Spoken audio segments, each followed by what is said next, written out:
Go!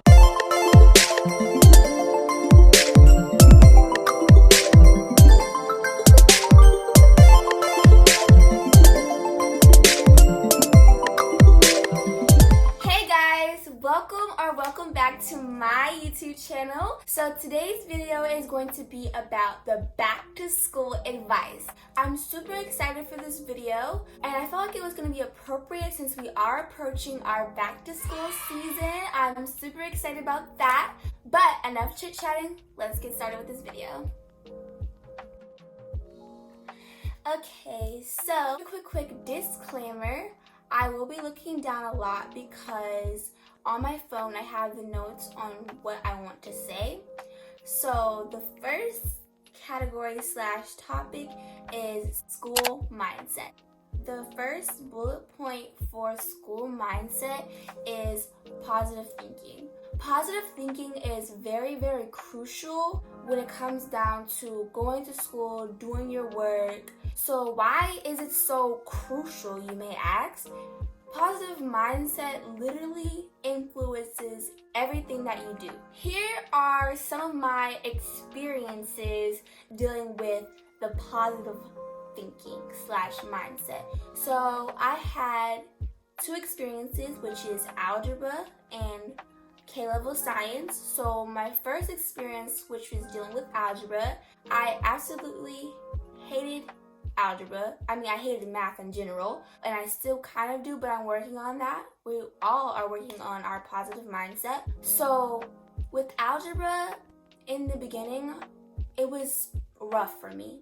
Let's say that. I didn't really understand the curriculum. I didn't feel like going to tutoring, My grades weren't the best at all, but they were passing, but I could have done better. So me having that mindset in the beginning, like, hey, I just hate math, I can't do math, I'm super bad at it, that really influenced how, my grades were and how I just really took a handle on doing my work. Versus science, I love science, I loved it, still love it now, but coming into this year, my teacher, she talked kind of slow, and, I can't really, listen to somebody that talks really slow without falling asleep. A little downfall to that situation.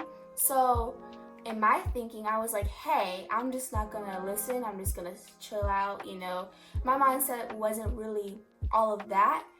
But, as I progressed in the semester, I was like, you know what? I'm gonna take this really serious. I'm gonna change my mindset because I can't do this anymore. I'm already not doing so well in one subject, which is algebra, and I didn't like that. So I'm gonna turn this around and I'm gonna have positive thinking. So what I did was I just kept pushing, asking for help in science. I'm like, you know what, I'm gonna do this. This is what I'm gonna do. I'm gonna have positive thinking. So boom, my grades start going up because I did have that positive thinking and I did what I had to do to make sure my grades came up.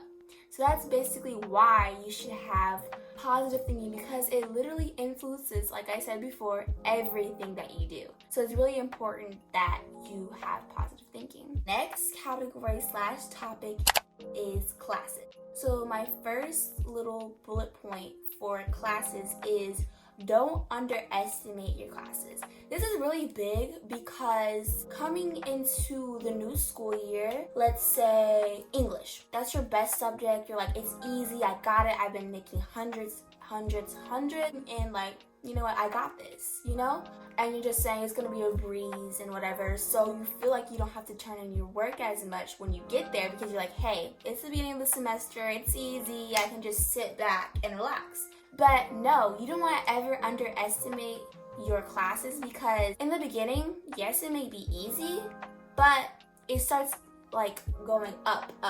The level of hardness starts rising. So you don't want to just lay low in the beginning because it's gonna eventually matter in the long run. So you want to put in that work.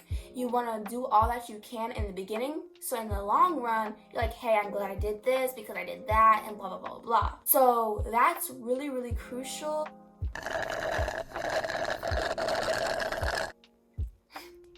Okay, so bullet point number 2 is be productive and don't procrastinate. So basically when I say don't procrastinate and be productive, I mean give it your all and don't wait to the last minute. Okay, so bullet point number 3 for classes is be prepared.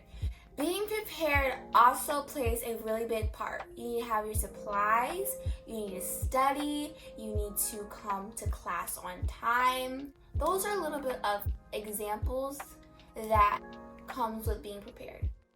Okay, so category 3 is dealing with teachers. So the first bullet point that I have is how to communicate with teachers respectfully.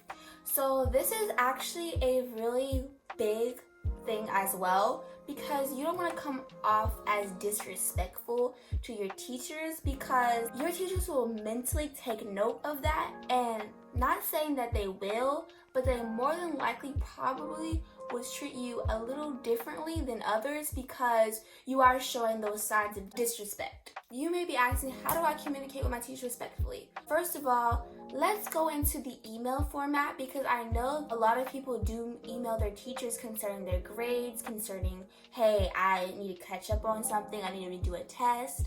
So first of all, you want to say good evening, good morning, depending on what time of day or what time of night you are emailing them.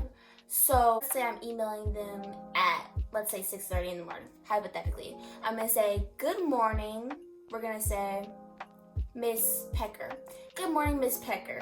And then the next thing you're going to say, hello. You always want to state your name, because yes, they know who you are, because in the email address, your name pops up, but still you want to just do that formal greeting. So you're going to say, hello, insert your name. I'm Paris. So, hello, I'm Paris. And then you're going to want to say what you're emailing them about. Let's say you're emailing about a test grade. You want to learn how to get a higher grade because you scored low. So you want to say, hello, my name is Paris. I received a 79 on my test for this semester. And then you're going to say, how do I redo it, or how do I get a better grade? And you want to be very polite, because they are taking note. Again, like I said, they are taking notes mentally if you're being disrespectful or if you're being polite. So you want to be as polite as possible. So once you state what you have to say, capitalization, periods, commas, all that jazz. So after that, you're going to say, kind regards. I always say, kind regards, your name. So, or you can say sincerely, but I just feel like kind regards is my go-to. So that's what you do for email. You want to sound as professional as possible, even though this is not a work environment, but you still want to sound professional. So the next way or format is direct talking to your teacher. So like face-to-face, one-on-one. So how you want to be polite and approach them in good manners. You want to say, hello, Miss Carpenter, or hello, Mr. yada, yada, yada. You don't want to come off as rude when you are trying to tell them your problem. Let's say, hey, Mr. Carpenter, I got a 0 on this assignment, and why didn't you turn in my grade? Why didn't you do this? Why didn't you do that? First of all, you don't want to come to them like that. You want to come to them, hey, I got a 0 on this assignment. Do you know if there was anything wrong on your end, or maybe I didn't turn in my assignment? Can you like check the grade book? You know, something like that. You want to be very respectful in a sense, so then when they're like taking their mental notes, they're like, hey, Carrie did this, Blakether did this. They want to have a mental note of what you did. So yeah, that is how to communicate with your teachers accordingly and respectfully and politely. So bullet point number 2 under category number 3, which is teachers, is what teachers expect in a student. So this kind of touches on how to communicate with your teacher respectfully, because when they are taking mental notes and saying, hey, this boy or girl is really respectful, I like that. That's kind of what they expect in a student. They want you to be respectful. They want you to come to class on time, get things done. They want to be able to rely on you. You know, they want to be able to just put in the grades without having to worry about, oh, this student is just taking a toll on my mental health. Because we don't want to be a burden to our teachers because they are teaching us the education that we need and deserve. We don't want to just be that kind of, every time they come to work, they have to deal with us. Teachers expect for us to be on our best behavior. Yes, this may be cliche, or yes, this may be very elementary, pre-K, whatever you want to say, but this goes for every grade level. I don't care if you're in elementary, middle school, high school, college. This goes for everybody because teachers expect you to be polite. They expect you to be on task. They expect you to turn in your homework, your assignments. They don't want to have to personally, hey, Miss so-and-so's mom or so-and-so's dad, they're not turning in their work, they have zeros in the grade book. They want their job to be stress-free because that is their career. That is what they want to do. So you want to make sure that you make your teacher's job as much as stress-free as you can. Okay, so the fourth category is friendship/drama. Well, the first bullet point in this category is choose your friends wisely. This may sound like a cliche, but it is not. It is not a cliche. I'm saying this because if you do not choose your friends wisely in the beginning, the rest of your school year it will be stressful. I'm gonna say this from past experiences because not choosing my friends wisely took a literal toll on my emotional health. Because literally not choosing the right friends will stress you completely out. I'm saying this because you can go from thinking that you have friends one day, and the next day you don't. It's a literal emotional roller coaster. That happened to me a couple of years back. I was just going back and forth from I had friends, I didn't have friends. People were talking about me, people weren't talking. It was a whole thing that was completely stressing me out, and I just wanted to get away from that. So if I had chosen the right friends from the start, I'm pretty sure none of that would have happened. If I was surrounded by the right group, the right friends, the right environment, it wouldn't have, not saying I was doing other stuff that was wrong, I was just surrounded by friends that weren't the best. They weren't uplifting me up, they weren't positive, they weren't saying you can do it, they were just saying, oh, girl, no. Or, ugh, girl, you thought that was cute? Or something like that. They weren't the best for me. So, that brings me to the next topic is know who to keep and cut out of your circle. You need to know right off the bat who to cut and who to keep. So you're like saying, I don't even know how to do that. Well, number one, is this person good for you? Meaning your mental health. If you're always around this person, you're thinking, oh my gosh, they're really just destroying me on the inside, the outside. Are you just feeling down every time you're with them? Cut off. You may like, no, but they're my best friend. I can't. You have to cut them off. That is destroying your mental health, and we're not for it. We do not want you stressing. That is not the way to go. So cut them off. Number two, if they are sneaking out the house, doing drugs, doing all these things that you don't stand for, then cut them off. Boom, gone. You do not want that around you. You do not want that type of environment because, believe it or not, once you start hanging around that bad influence, once you start hanging around them and you're seeing what they're doing, and then you're like, maybe I can do that too. Maybe I can get away with it. That type of behavior can influence you as well, believe it or not, versus you having positive friends, you having friends that are doing good things, that are not doing drugs, not cheating. So having positive friends around you all of the time, you'll pick up on their good mentality, their good study habits, their good behavior, so you'll start being more like them, not like copy and paste, but you'll pick up on their good habits. Okay, so the third bullet point is more geared to drama, which is stay away from it as much as possible. Okay, so this is another cliche, if you will. People think that, oh, they're just saying that, oh, it's just a cliche that you have to stay away from it as much as possible, but it's actually true. It's the best thing that you can do, because staying away from drama will not lead you into drama. Let me break that down. So let's say Callie and May are going at it, and you just so happen to be both of their friends. Let's just say that. I know we've heard this scenario multiple times, but this is a really good scenario. So let's dive in. So Callie and May going at it. So Callie comes to you, hey, Shay, let's go do this to May, or let's go do this to blah blah blah. You know what I mean? And you're like, I don't know, this is my friend, and then you do it anyways. And then May comes to you, hey Shay, I think we should do this to Callie. And you're like, I don't know, it's my friend, whatever. And so you're doing things that is wrong to both of your friends. So obviously, in both of their minds, they're like, hey, she's in our drama, she's okay with it, you know, it's whatever, we're all three in the drama now. How the drama escalates is you become two-faced. One way with another friend, and then you're another way with the other. So basically, you never know how the tables can turn. Both of the friends can go against you and say, hey, you stood up for them, you didn't sit for me, or you got their back and you don't got mine. That's fake. That's this, that's that.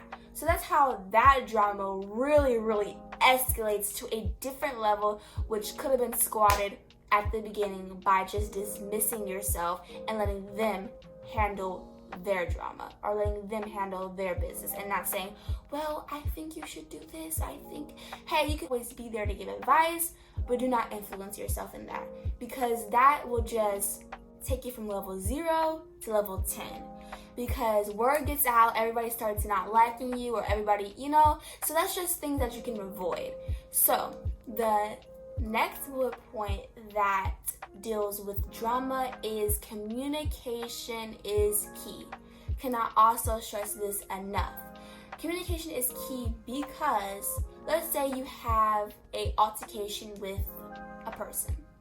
This is you, this is them, you're going at it, back and forth. It can literally all be because of a misunderstanding. It could be as simple as a misunderstanding. The person that you're going back and forth with can maybe think that, hey, she's talking behind my back, when you're in reality, you're not. You're as sweet as pie.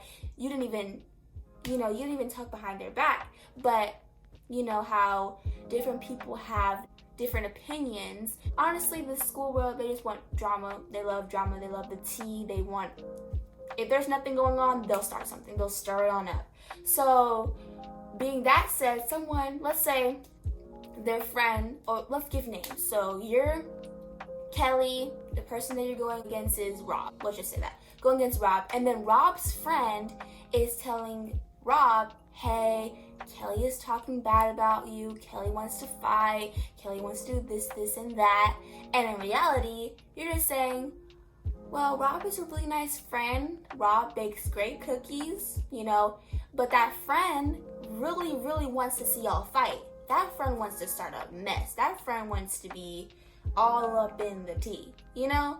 So saying that to say, if you're having an altercation with one person or 2 or 3, however many people you're having a conflict with, talk it out. Communication is key, and it's not cliche at all. Because once you talk to that person and you say, hey Rob, I wasn't talking behind your back, I was just saying great things, and I hope you know this and that, they'll be like, oh, I thought you were making fun of me. Friendship reunited, friendship whatever, you know? Or if they still feel like, oh, I don't know, I feel like you're talking about me, that's fine. You said sorry, or you said I didn't talk about you, this is how I feel. You don't have to be friends with that person. There's like a billion, kajillion people out there in the world. So you don't have to be buddy with them.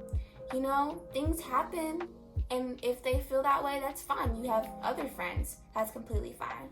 So the last category of this segment is bullying. First bullet point is know when to speak up. So this goes for if you are being bullied. let's say this kid has been bullying you for a long time. You're scared to speak up. You're like, maybe no one will hear me. Maybe no one cares about me. No, you are cared for. You are loved. You are enough. Know that you are enough. The most important thing when you are getting bullied is to speak up. You have to speak up. You cannot stay silent. You cannot hide in the curtains. You cannot stay back and just let things happen, because you don't know what could happen. It could escalate. You can be in the hospital. Let's just say hypothetically, okay? You don't want to end up in the hospital. Nobody wants that for you. So you need to know when to speak up, because as soon as it happened, let's say day one, somebody's messing with you. And you're like, it's not bullying, it's whatever. They're just picking with me. No. You need to tell a trusted adult immediately. You know why? Because the next day they're like, oh, they don't care. I can just keep doing it over and over and over and over and over again. You do not want that to happen. It can go from just the slightest little push to the hardest little punch. So it can just go like that. So knowing when to tell a trusted adult is key. So as soon as things happen, it can be even the little, he stole my pencil, she stole my purse. It can be the simplest little thing as that. You tell a trusted adult, because you don't know if it can escalate or not. We just want to make sure that you are safe. So that brings me to number 2, which is also a very important topic that I'm going to talk about. After you're being bullied, you need to know how to recover. You need to build up your self-esteem. Surround yourself with positive people. So building up your self-esteem is another key. Once you have been bullied, your self-esteem is low, because you're constantly reminded of what that bully has been saying to you, what that bully has been doing to you, bringing down your self-esteem about yourself, bringing down all around your mental health. So pulling up your self-esteem is key, because you have to know that yes, these bullies have been saying these things about you, but you are bigger and better than whatever they have said to you. You have to look at them and say, okay, that's what you think, that's not who I am. You have to brush it off your shoulder, because all bullies really are insecure. That's it to it. They're insecure about maybe things that are happening at home, school, their personal life. That's all that they are, insecure. So you can't let that get to you, because they feel like if I'm bullying so-and-so, I'm bigger, I'm badder, I'm better. They feel good about themselves because they're taking all their anger out on someone. No, this is not okay. Don't think this is okay. I'm just saying that's who they are, and they can change if they really want to, but you just have to accept the fact that's who they are. But we are not taking no mess from them. We are telling a trusted adult, we are getting this handled. Don't feel, oh, I feel bad, maybe this is the wrong. No, you have to think about yourself then and there, right then and there. You have to think about, am I gonna be okay? You have to think about those things. So telling a trusted adult, again, is key. But back to building up your self-esteem. You have to brush those nasty words off. You have to be like, I'm confident in who I am, because I know I'm enough. I know I'm pretty, I know I'm handsome, I know I'm loved, I know I'm enough. You have to think about those things. And then number 2 is surrounding yourself with positive people. That's, again, choosing the right friend. It will uplift you in this time. They will say, hey, we love you, you're pretty, you're handsome, you're everything to me. They will surround you with positiveness. They will surround you with great words. They will surround you with things that you need. So surrounding yourself with positive people is great. It can really help you feel, I just feel so much better after I've been bullied. It's going to really help you feel empowered. So you may be sitting back and thinking, how can she say all this stuff and she probably hasn't even experienced it? Well, think again. I have experienced bullying, and it's not the best. It's not the best at all. I am giving you these tips out of experience. But when I got bullied in the past, it was very severe. It had me thinking, can I make friends? And they like me?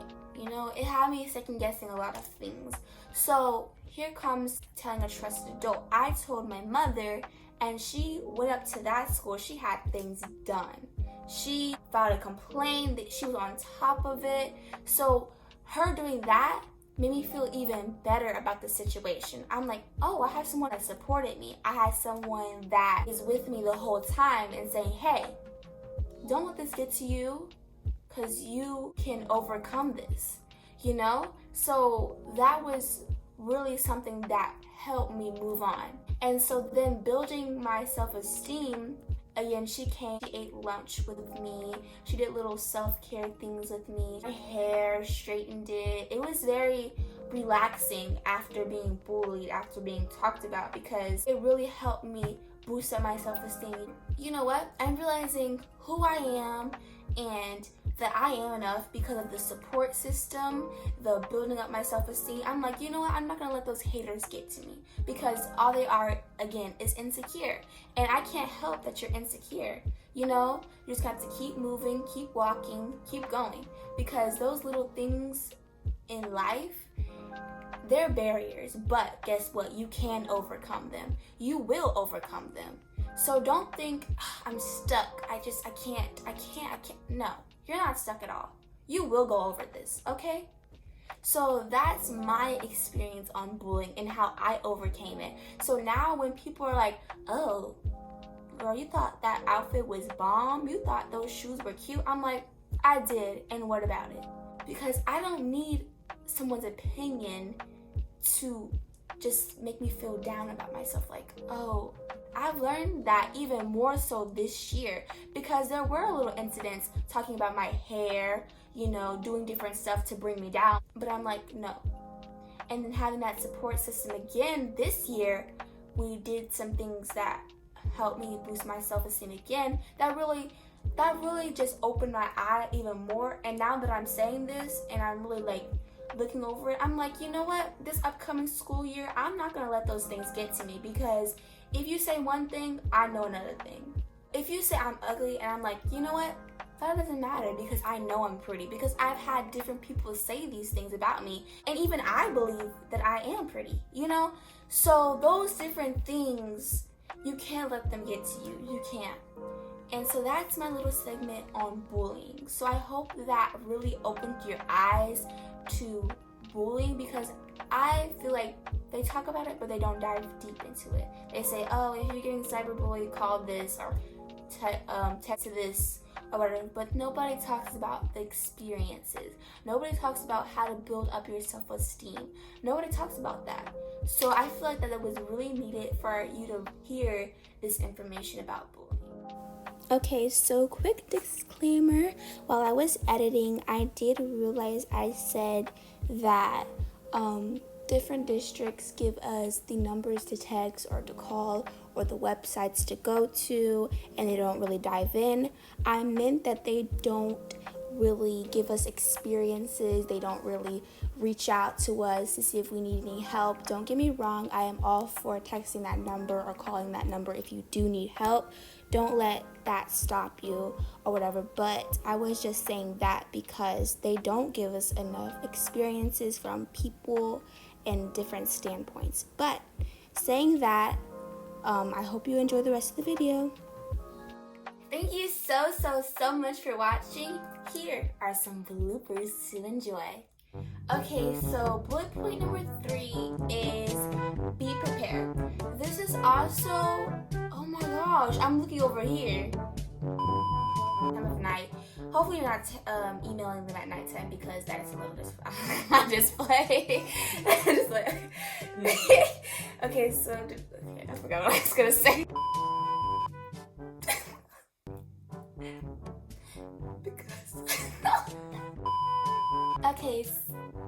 Okay, so category 4 is friendships / drama. So the first bullet point in this category is choose. So basically,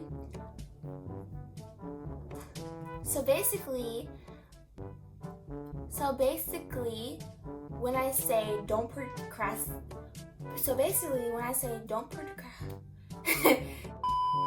First, like, category slash topic I want to talk about is school mindset. So in school mindset, little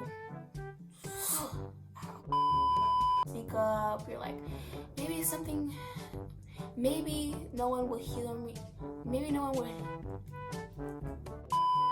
Thank you so much for watching Paris' Corner. If you liked this video, please subscribe, like, and turn your post notifications on.